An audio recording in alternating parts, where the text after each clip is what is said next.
Hi folks. Well, we have had some very serious developments. President Trump has basically nationalised the Federal Reserve. That's not been done, or tried at least, since Kennedy and Lincoln. If Trump represented the American people, this would be a great thing. It would be a great achievement, something that many Americans have been calling for since the Federal Reserve were actually forced into being in 1913. But we're not actually in that position today. The Federal Reserve System is actually administered through the Bank of England. We do know the Bank of England is run and controlled by the House Rothschild. Court financiers to the Committee of 300. So what's changing here? Let's try and analyse what's happened. But more importantly, I think we need to look at who does President Trump actually represent. In his rhetoric, his many videos, this guy believes himself to be the President of Israel, or the King of Israel. We've seen that denoted on coins in Israel, which have President Trump up as King Cyrus. Now, King Cyrus is enamoured by the priesthood for the simple reason it was he whom, after the captivity of 70 years, I believe, sent back some 60,000 of those held captive from the house of Judah.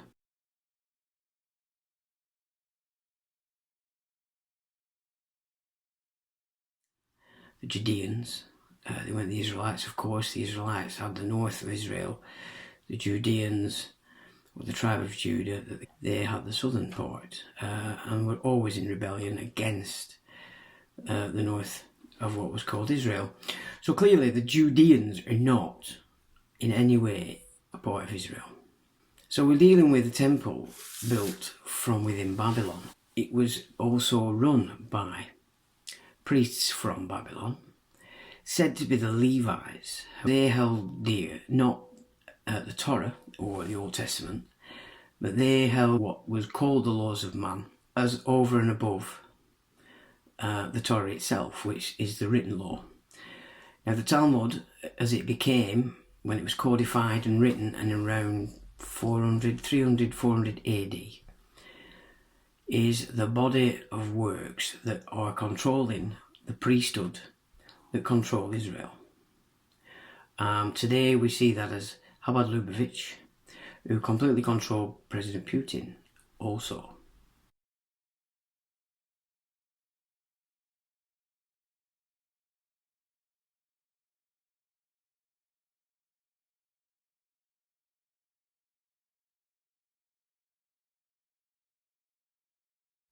When you look at who are the Edomites, the description is that the Edomites first established a kingdom which was called Edom in the southern area of modern-day Jordan, and later migrated into the southern part of the kingdom of Judah. So straight away now we can see that the Edomites are interconnected with the peoples that were south of the 10 tribes of Israel. So we're not dealing with Israel here at all, we're dealing with a separate group. So the Edom, if you go back into the scriptures, is describing those that were against Israel, and they were the Judeans, those that hold the oral laws of Moses, were the enemy of the Israelites, and those that held the Torah and went with the command of the Torah, which was to assimilate, not to see themselves as separate. Obviously the Judeans of the house of Judah has always seen themselves separate and at the top of the pile. That's their own doctrine, and that they lost it when they destroyed their own temple in 70 AD. They did actually destroy it themselves, it wasn't the Romans. There you have the hatred between this house of Judah against the Israelites who had followed through on the Torah's command to assimilate. So the Edomites are the Judeans, the Talmudists, those who operate according to the oral law. Now today, when you look at what Chabad Lubavitch is speaking and what they're saying, what they're claiming, is they're now claiming that Rome is Edom, which is absolute nonsense. There you've got the perpetrator calling the victim, throwing the label of what the perpetrator is actually doing upon the victim. They're seeing Trump as King Cyrus, who's going to emancipate this priesthood, the Judeans, the Talmudists. So what they've cleverly done in their literature is present Rome as Edom, and they're now claiming that they've got their man, their emancipator, at the head of Rome, which is America. Yeah, I mean, it's a Western nation. It's built in the Roman canon originally. I think it's been superseded by the Greek today through the Byzantine, perhaps, infiltration of Rome over this times from, say, the Crusades, through the secret societies, especially the Templars, the Rosicrucians, and the rebirth of that group called the Jesuits. So it goes back to the Templars. You've got to understand that as well.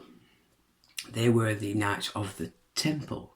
So there's two completely different formats there. You've got what came from the acceptance of the New Covenant, aimed at the Hebrews to assimilate, which they did it, but you always had this one group who despise what came after the Gospels were sort of released, as you will. And the battle has been going on ever since. So they're now saying that they have their man at the top of Edom, as they decry Rome to be, which is nonsense. They are Edom. What they are telling us is that they now have control over Rome. And with what President Trump has done is profound. Not only is it worrying, especially when you understand that Trump himself does put Israel before anything else, anyone else, especially America, though he uses the rhetoric to the opposite, has now nationalised the Federal Reserve. Now, I put together a paper on the incorporation of government and what it means. And what I also presented on the page was copies of Edgar files in relation to nations' governments.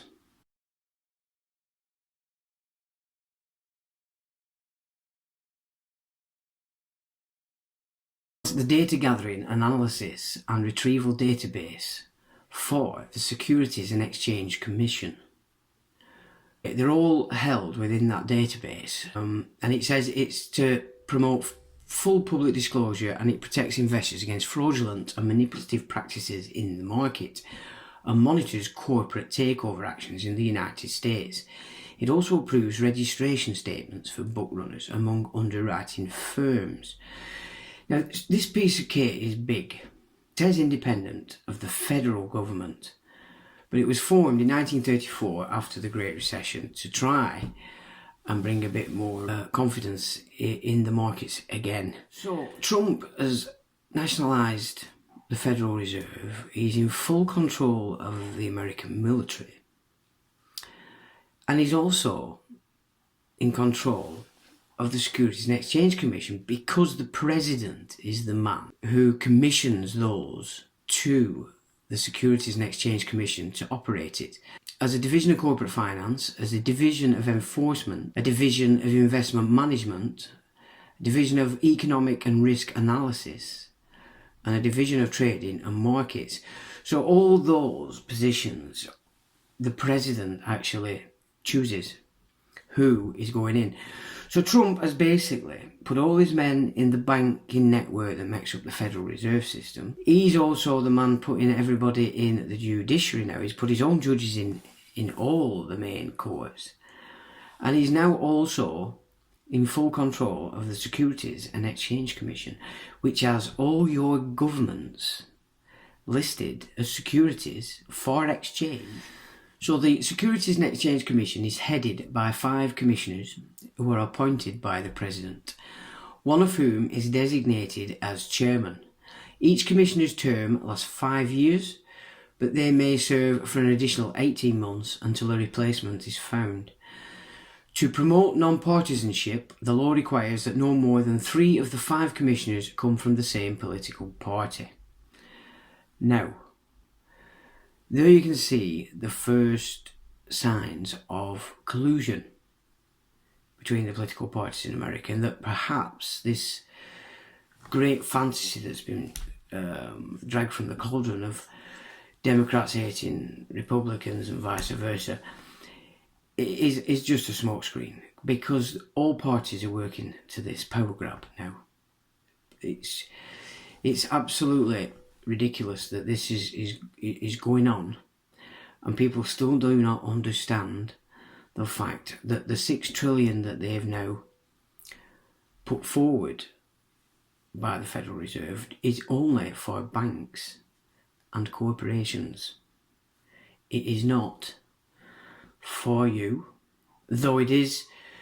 The liability is going to be socialised because the government's involved. So the liability of this debt is going to be put right on the taxpayer, but then it's going to be given to you again, because the $6 trillion is for banks and corporations to function through this issue of coronavirus. But if you as a business want to take from this pot, you're going to be charged fees, you're going to be charged interest, and you're going to be yoked to this new Trump government, totally controlled by those that control Israel. And I'm not talking about the Israeli people here, and I'm not, we're not getting into race or religion. This is just simple economics, and whatever Trump has control over, we have to accept, means the priesthood controlling Israel. As said, the Securities and Exchange Commission was formed in an act called the Securities and Exchange Act of 1934, which actually created the SEC. But in the succeeding years, there have been additional laws that have aided the SEC in its mission, or basically to monopolise and grab a big chunk of finance economics to itself. They are the Trust Indenture Act of 1939, the Investment Company Act of 1940, the Investment Advisors Act of 1940, the Sarbanes-Oxley Act of 2002, Dodd-Frank Wall Street Reform and Consumer Protection Act of 2010. So it's very, very well bedded in to the American government, albeit it stays separate from the federal government. Okay, so before we enter this next body of information, which is directly relating to who is running this pandemic, because it is the World Health Organization, which is a satellite of the United Nations. Just before we enter that, what I want to just explain is that a virus is actually not as we've been taught it to be. It's not a living critter that's going all out to infect something. A virus is the term given to the excretions from a damaged cell. So naturally, when you get a lot of cells that are damaged, your body is filled with what they call virus, or a waste product from the damaged cell. That being the case, if we have to go back and reevaluate the medical industry, what they've actually been doing is introducing chemistry that will specifically damage certain cells, certain proteins, all with the intent of weakening the immune system. Because by weakening the immune system, any other nefarious activities that are going on out there, from the spraying from the sky, the fertilizers that they've been using for farming, the chemicals in the food, etc., and also the noxious stuff that's in the water, has all been about attacking the immune system, weakening the immune system. That being the case, we'd need to reverse in our heads an approach to how we deal on a personal level as individuals, becoming or taking part in looking after our own health instead of handing it over to doctors, health plans, etc., who are there to make money. Remember, if you're on a health plan and you're not going in to see the doctor, that health plan is worthless to those who own it. You're with me? It's in their interest to keep you going in for checkups, this, that, the other, so they can sell your product. And those products are being sold to you on your ignorance, allowing them to bring forth fear. So you will take their product on trust. That we're not in that place anymore. The Hippocratic Oath has gone, and that seemed to disappear from 2009 when they last had this nonsense with the H1N1 flu garbage. So all the things they changed then, they've now set that in place over that period from 2009, and they've been drilled. All these scenarios have been drilled by all associated resilience groups, because that's what you're under this Civils Contingency Act, Patriot Act in the US. These are the systems that are going to control this corporate empire that's about to be launched upon us, because of these bailout figures that are just astronomical, tied to you because obviously the government's involved, and so the liability for the debt is socialised as the profits are privatised. This is what's going on here. It's a global takeover over nations and states and everything else that goes with it.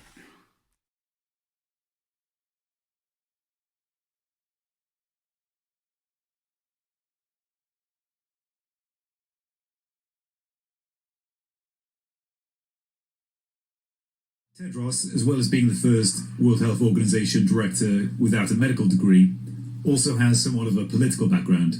On his online biography, you can see that he was the Ethiopian health minister from 2002 to 2012. Tedros also happens to be a member of the Tigray People's Liberation Front. It was founded as a communist revolutionary party that came to power in 1991. The Tigray represent only 6% of the population of Ethiopia. One of the major ethnic groups are the Amhara. The TPLF 1968 manifesto declared the Amhara people to be their eternal enemy. And Tedros himself hails from the Tigray region and was a senior member of the party when it came to power. Just how senior was he? Well, this Ethiopian newspaper lists him as the third most important member of the Politburo, which gives the impression he was slightly more important than just a medical administrator. The TPLF was listed as a terrorist organization by the US government in the 90s, and it's still listed as a terrorist organization in the Global Terror Database, because it has this unfortunate habit of carrying out armed assaults in rural areas. The Amhara people under the new government have reported systematic discrimination and human rights abuses. Human Rights Watch in 2010 wrote about how aid in the form of food and fertilizer was being withheld from Amhara villages if they had associations with the opposition party. Other forms of aid denial involved refusing emergency healthcare to children, which was carried out by the same ministry at the time led by Tedros Adhanom, current director of the WHO. The Amhara People's Union, an activist group based in Washington, issued many other accusations of human rights abuses against the TPLF, including noting that during this time, birth rates in the Amhara region was lower than every other region, and that around 2 million Amhara simply disappeared from the population census, which was admitted in Parliament in this video. But not content with denying aid to political dissidents, Tedros also spent a lot of his time as health minister covering up epidemics in Ethiopia. There was a cholera outbreak that spread through the region in 2007, which infected thousands of people in neighbouring countries in East Africa. But when it spread to Ethiopia, the Ministry of Health tactic was to rename the disease AWD, acute watery diarrhea, instead, meaning that on paper, all the neighbouring countries had cholera epidemics, but Ethiopia didn't. International organizations were pressured not to call it cholera, even though the UN tested it themselves and found cholera, and were told not to reveal the real number of infected. Another stunning victory for the health minister. Also, the deadly famine that struck Ethiopia in the 1980s, which it's still associated with, is not entirely a thing of the past.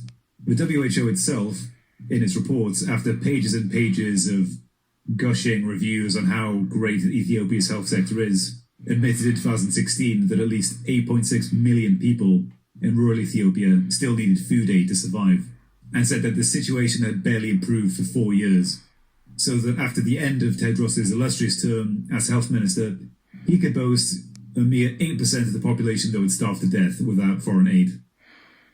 And so, after these shining accomplishments in health, Tedros moved on to bigger and better things.